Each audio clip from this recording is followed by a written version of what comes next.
This training video will demonstrate the method used at Menlo Park Fire District to secure and stabilize a vehicle.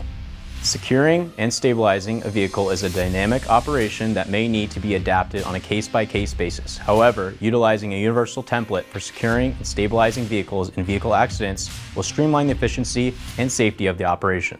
Securing a vehicle will typically be the assignment given to a truck company. The MPFD vehicle secure procedure should be utilized when carrying out this assignment.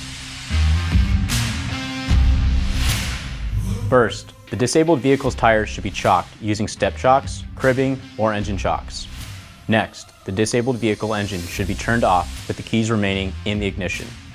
Then, set the parking brake on the vehicle. After that, turn on the flashers or hazard lights, lower all windows, slide seats back, and adjust them to the reclined position. The key can now be removed from the ignition and placed in a visible area, such as the dashboard, car roof, or given to the truck company officer.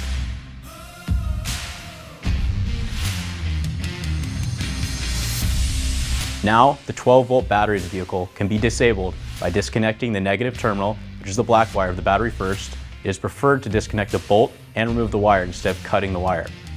Ensure to bend the wire away from the battery, the positive terminal, or any other metal that may cause arcing. If cutting the wire, cut in 2 spots to maximize spacing 1 inch apart to prevent that arcing. The 12-volt battery can be verified to be de-energized and appropriately disconnected when the flashers or hazards are no longer blinking.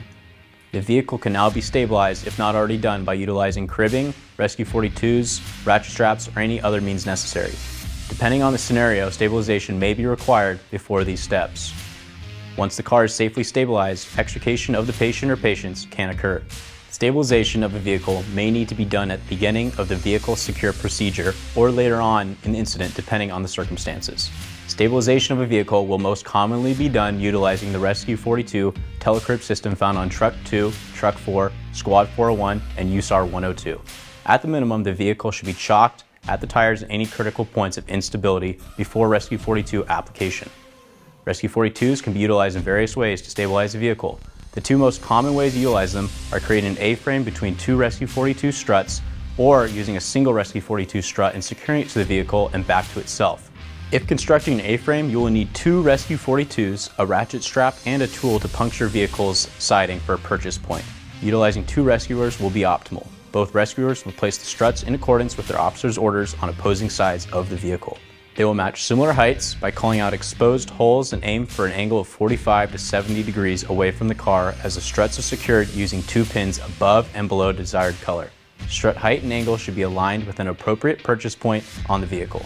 To capture a purchase point with a Rescue 42 strut head, the most common options to choose from are utilizing the pick end or the chain slot end. There are also other head attachment options in our Rescue 42 kit on the truck, but for today we will stick to the pick and head because they are set up that way on MPFD apparatus. Purchase points on the vehicle can be already existing structural members of the vehicle or can be created by slamming a halogen pick into the vehicle siding or utilizing the drill and step bit to create a more precise and less impactful hole. Once Rescue 42s have been adjusted to the necessary height and angle and secured into a proper purchase point, it is necessary to use a ratchet strap to tie down the struts. Attach the ratchet strap hook to the base of the foot of one strut, then feed it to the opposing strut foot and do the same. Ensure to pull all slack out of the ratchet strap and then start ratcheting the ratchet strap in a controlled manner until the strap is tight. Do not over-ratchet the system to the point that the feet of the Rescue 42 struts begin to slide in. If stabilizing a vehicle with a single Rescue 42 strut, you will need a Rescue 42 and a ratchet strap. Utilize the same principles of Rescue 42 application. Extend strut to appropriate angle and height, and that aligns with the secure purchase point on the vehicle.